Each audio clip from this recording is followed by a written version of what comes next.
Hello, and welcome everyone. This is the Shine Beyond Cancer Show. This show is designed for anyone who's been diagnosed, currently going through treatment, or is now cancer-free. We know you did not choose to be on this team. We didn't either, but we kicked cancer's ass, and we are here to provide you inspiration, hope, and the tools you desire to manage the confusion and anxiety. We deliver you a remarkably detailed game plan for you to achieve clarity, strength, and purpose, no matter where you are on this journey. We are here to quarterback you through all aspects of your life so that you too shine beyond cancer to live a vibrant, abundant life. However, we are not here to treat, diagnose, or cure any illness or disease. We are making no medical or income claims. Let's get started with the show. Here are your co-hosts.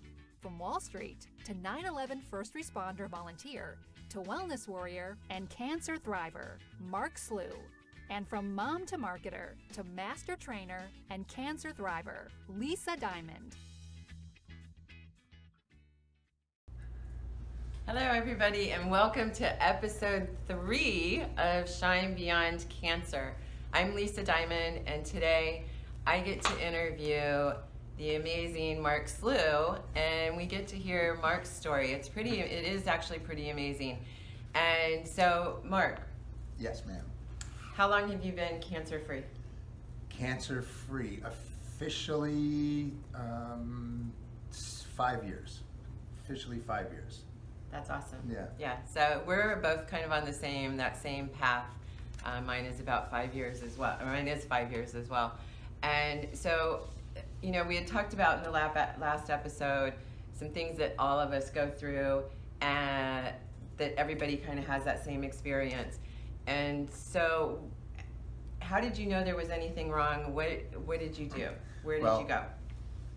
My story, I think, is unique. It's probably not. But in January of 2011, I just started not feeling well. I actually fell down a flight of concrete steps and landed on my back. And from that day, that was like day after Christmas in 2010. So January of 2011, from that time on, for the next 6 months, I just didn't feel well. I just had things going on in my body that I knew wasn't right. I was in my late 40s. I was always in good shape. I was at the gym all the time, and my body just started doing some weird stuff. So I knew there was something wrong in my body. I went to the doctors, like everybody told me to do. I got diagnosed with Epstein-Barr mono, which is based on my symptoms that I had: night sweats, fevers, low energy, was the right diagnosis. But Epstein-Barr, the only thing you have to do is just let it progress and get out of your system. Right, run its course. But it didn't run its course for me. It just got worse and worse and worse. So I knew there was an underlying something else. And then finally I was just so beat up and shot that I was basically forced, dragged by the ear by my wife and my mom and my mother-in-law to go to find out what was wrong. And then it hit. Then the whole thing hit. So you guys went to the emergency room, right? We were living in South New Jersey. I drove 2.5 hours up to New York City to New York Presbyterian Hospital. We went into the emergency room, and they took blood from me, and right away they knew that I had cancer. They didn't know what it was, but they basically looked me right in the eye and said, "I'm sorry to say, there's cancer in your body. We don't know what it is. We don't know what kind of cancer it is, but the blood tests have shown that there's cancer in your body." So before you had started feeling bad and you knew that you knew you were sick, where was your life at that point? Where were you career-wise, family-wise? That's a very good question. I was in not a very good spot in my life, career-wise, family-wise, but mental-wise, I was in a pretty good spot. I mean, I had gone through some personal development coaching right before. I fell and I got sick, And so my head was in a pretty good spot, but my finances and my career and my family life was kind of messed up. So, but before that, I had a very thriving business on the New York Stock Exchange, and life was great at that point. And then, as we talked about it, and everybody I talked to, it's full of ups and downs, and my life was full like a roller coaster, basically. And it was at the bottom of the roller coaster at that point for me in different ways. Okay, and you and I have had these conversations, and then you shared it publicly. You kind of have a feeling where your diagnosis, and what exactly was your ultimate diagnosis? 'Cause My ultimate diagnosis was stage 4 Hodgkin's lymphoma. That was from my neck down to my iliac bone, where I fell on when I fell down the steps. I landed on my iliac bone, so that was like the place where the cancer metastasized in my iliac bone, and that was the most stubborn spot that took me 2 years for it to basically leave my body, and that was the last spot that it was in. The line of questioning, I know where you're going, so I'm going to answer it. Like I said, I had a thriving business on the New York Stock Exchange. I'm a Brooklyn kid. I was born and raised in the city, and my wife and I moved to Manhattan, and we had a business on the floor of the New York Stock Exchange. We lived in Lower Manhattan, and just like everybody could remember where they were on 9/11, I was right there. I was 4 blocks away on the New York Stock Exchange, and it kind of changed everything for me. I mean, I lived there and worked there for 6 years later, breathed in all the toxicity, the asbestos, whatever was flying around in the air. I mean, the doctors never told me it was because of 9/11, but I told everybody, I'm telling you guys, it was because of 9/11. There's no doubt about it.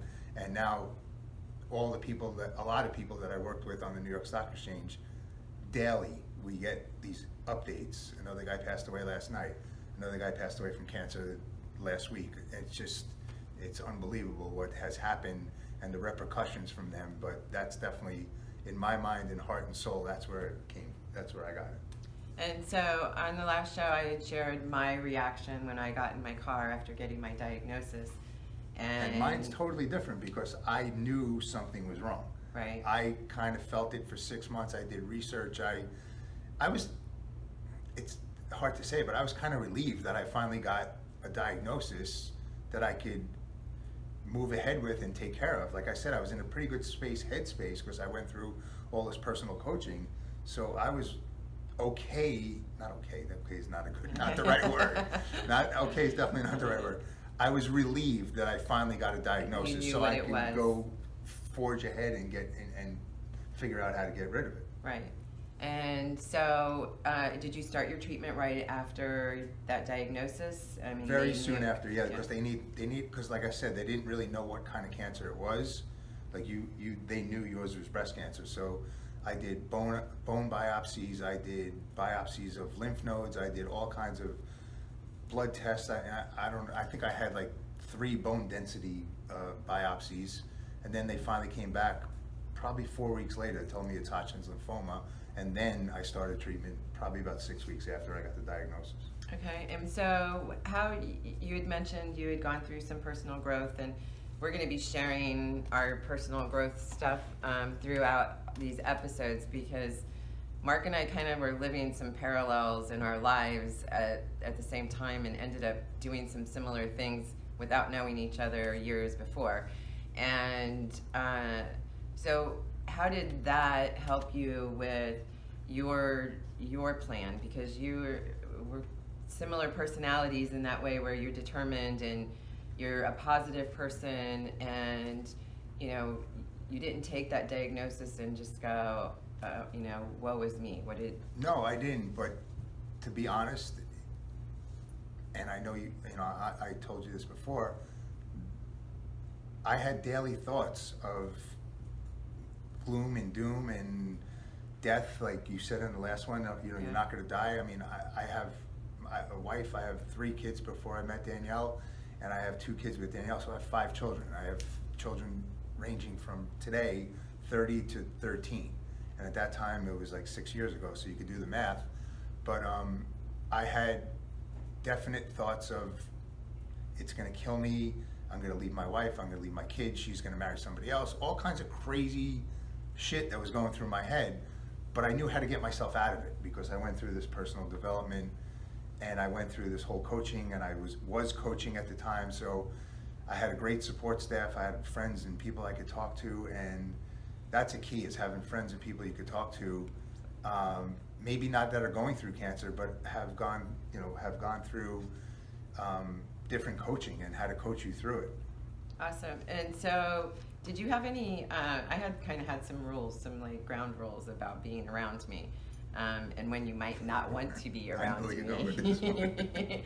So, did you have any kind of ground rules for yourself or for the people that were around you while you were Yes, going through and if this? my mom's watching this, I apologize. My mom is a Jewish woman from Brooklyn who's got the glasses. Nothing against Jewish women from Brooklyn. But she's not, the glass is half empty, the glass is empty. It's not, there's no half empty in the whole thing. So she had the face of disaster and the voice of disaster every time I spoke to her or saw her. So I finally one day called my dad and like, I can't do it. I cannot see her. I'm in a good headspace. My wife's in a good headspace. My kids are in a good headspace. I'm getting all this positivity from all my friends in coaching, and I look at her and I want to just like, I want to cry, and I can't have that. It's not beneficial to me. I mean, I love her to death, and I let other people deal with her, and my sisters, God bless you for dealing with her through that whole thing, but I couldn't do it. I just couldn't have the negativity. I needed positive people. I needed people to bring me up and bring the energy up. Absolutely. And would you say cancer defined your life, or because of cancer you found a different definition for life? I absolutely found a different definition for life. I mean, little things that used to drive me crazy driving through traffic, and I mean, it happens once in a while now, but it doesn't happen as often. Little things that I worried about, little things that I, really stressed about, it's not there anymore. It's not worth it. It's not. It doesn't matter. What matters is that I'm healthy. My family's healthy. We're happy. There's smiling. We live in Florida now. There's sunshine every day. That's what matters to me. Doesn't matter if the Mets won, or it doesn't matter if the Giants missed a field goal. Who gives a crap? I don't give a crap anymore. It's just about being healthy and happy and abundant. Absolutely. And in contribution. That's our... In contribution. We are always. And you were in contribution on 9/11, And it might sound cliche and it might sound bragging, but I would do it again. I really would. What we experienced and what we saw and what we helped, I would do it again. Awesome. So what little nugget do you have to leave for everybody today after today's The little show? nugget that I have for everybody is, it's going to be challenging. No matter what stage you are in this journey, there's going to be challenges. Treatment is not easy. Going through chemo or whatever, radiation, or I even went through a stem cell transplant. It's not going to be pleasant on your body. I know that. Lisa knows that. It's going to suck sometimes. But how do you bring yourself back to realize that you're going to get through it? Like I said in the first episode, we're not here to treat, diagnose. We're not doctors, but we've experienced the whole treatment. We know what it feels like. We know what you're going through the day before. We know what you're going through. Even if you're cancer-free, I'm 5 years, 6 years out. When I have to go for a PET scan, or you have to go for a PET scan the day before, it's like, you freak out until you get the news. Until you get the final results. It's part of you. It's part of you, and like I said in another episode, you didn't choose to be on this team, but you are, and we're with you. We're teammates. We're your teammates. We can guide you. We can coach you. We will coach you. And the nugget is just stick with us, and you will find out and learn things, and maybe we'll learn things from you. But that's what we're in this game for: is contribution from every side. Right. Awesome. So on our next show, I am so excited. I can't wait until we get to do this one.